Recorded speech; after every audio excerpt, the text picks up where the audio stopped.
नमस्कार। देश में बीते दिनों कुछ ऐसी हलचल मची जहां पूरे तौर पर देखा जा सकता है कि न्यायपालिका किस तरीके से निष्पक्ष तौर पर अपने तमाम फैसलों को नहीं रख पाती है। चाहे डी वाई चंद्रचूड़ हो, जो कुछ समय पहले जनता में और देश के तमाम लोगों में एक प्रासंगिकता का कारण बन चुके थे, लेकिन आज उन्हीं पर तमाम तरह के सवाल खड़े हो रहे हैं। जहां उनका एक स्टेटमेंट, तो सबसे पहले आप इस स्टेटमेंट। जब भूतों को जिंदा करते हो, मुर्दों को, तो वो भूत बन जाते हो, जबले के पीछे पड़ जाते हैं। Don't talk these problems now, they आपको दे आर कौन प्रॉब्लम, सब कहाँ है वो? अब तो आपकी बाबरी मस्जिद और ये मंदिर दिख रहा है। अरे छोड़ो यार, वो निर्णय जहां राम मंदिर आज बनकर खड़ा है और करोड़ों लोगों की श्रद्धा उसमें जुड़ी हुई है, उसी पर कटाक्ष करते हुए, संदर्भ करते हुए चंद्रचूड़ साहब ने किस तरीके से कहा, जब भी मैं कोई निर्णय लेने में पीछे हटता हूं तो भगवान को याद करता हूं, निर्णय कर देता हूं। अब जो किस तरीके का निर्णय है, जहां पर पूरी तरीके से एक पक्ष कम्युनिटी को लेकर आप हार्मोनी क्रिएट कर रहे हैं और बता रहे हैं कि किस तरीके से तमाम निर्णयों को लेने के तौर पर जब मुझे मुश्किल होती है तो भगवान को याद करते हैं और निर्णय कर डालते हैं।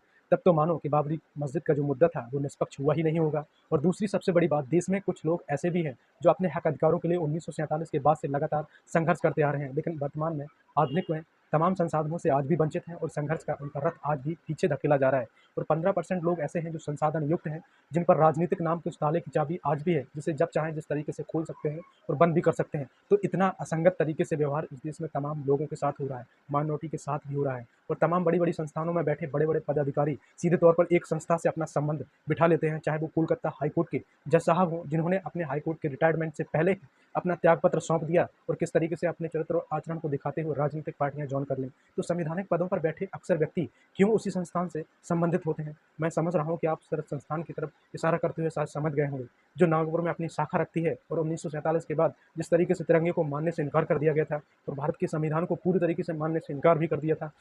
जी हाँ, ये वही संस्था है जिसे आरएसएस कह सकते हैं।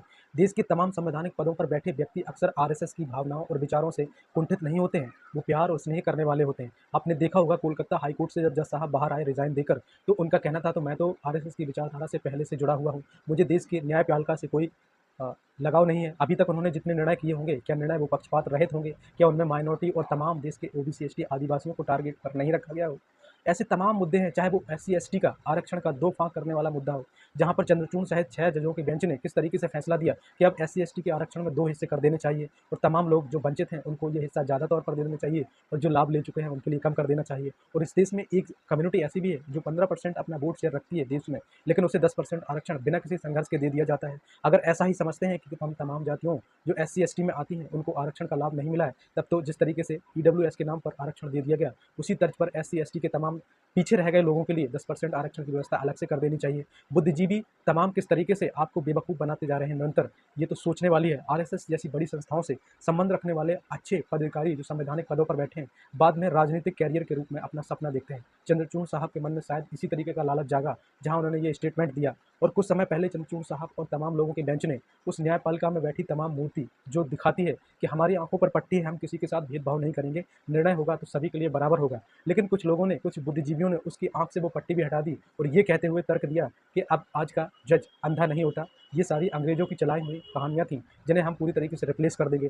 तब तो अंग्रेजों के ज़माने में एक कहावत भी फेमस थी कि अंग्रेजों का सूरज यूरोप में उगता है और अस्त एशिया में होता है। तब तो तमाम अनभक्त और पागल बुद्धिजीवियों को इस सूरज को बंद करने के उपाय ढूंढने चाहिए और सूरज ताकि अब भारत के हिसाब से निकलने लगे, या फिर यूरोप से शुरू होकर ना किसी और देश से शुरू हो, या सूरज रात को 12 बजे निकलने लगे। तो बुद्धिजीविता की एक अपर लिमिट है, जिससे ओबीसी एसटी आदिवासी के लोगों को कितना मूर्ख बनाया जा रहा है। और तो और जब रिट पेटिशन दोबारा से डाली गई एससी एसटी के आरक्षण के तौर पर कि इस पर सुनवाई हो, तो तमाम उन्हीं जातिवादी मानसिकता के जजों ने किस तरीके से खारिज कर दिया कि इसमें कोई गलत निर्णय नहीं हुआ है, हम इसकी दोबारा से सुनवाई नहीं कर सकते। और अब ये स्टेटमेंट किस तरीके से आया, और कुछ समय पहले आपने देखा होगा कि कोई भी जज सुप्रीम कोर्ट का जो मुख्य न्यायाधीश होता है वो देश के तमाम लोगों की आशा और श्रद्धा और न्यायपालिका से जुड़ा हुआ महत्वपूर्ण व्यक्ति होता है, जो किसी भी व्यक्ति पर, पर्सनल व्यक्ति के फंक्शन पर नहीं जा सकता, लोगों के साथ बैठ नहीं सकता, क्योंकि इस देश की आस्था न्यायपालिका के ऊपर जो भरोसा है वो किसी संस्थान पर ऐसा नहीं हो सकता। लेकिन इस सभी चीज़ों को, या सीधे तौर पर कहे संवैधानिक तमाम चीज़ों को ताक पर रख सरकार तो काम कर ही रही है, लेकिन अब संवैधानिक संस्थाओं में बैठे प्रमुख अधिकारी भी इस चीज़ों को ताक पर रख काम कर रहे हैं। ऐसी बीते दिनों चंद्रचूड़ साहब ने किस तरीके से मोदी जी को अपने घर पर इन्वाइट कर लिया,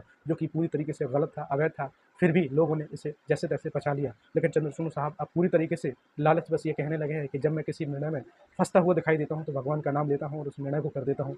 ऐसा ही कुछ बाबरी मस्जिद के काम में हुआ होगा, जहाँ पूरी तरीके से साक्ष्यों को नज़रअंदाज कर भगवान की उस कृपा दृष्टि को लेकर निर्णय सुना दिया होगा। तब क्या यह निर्णय पूरी तरीके से पक्षपात रहित हुआ होगा और देश की जनता के साथ न्याय हुआ होगा?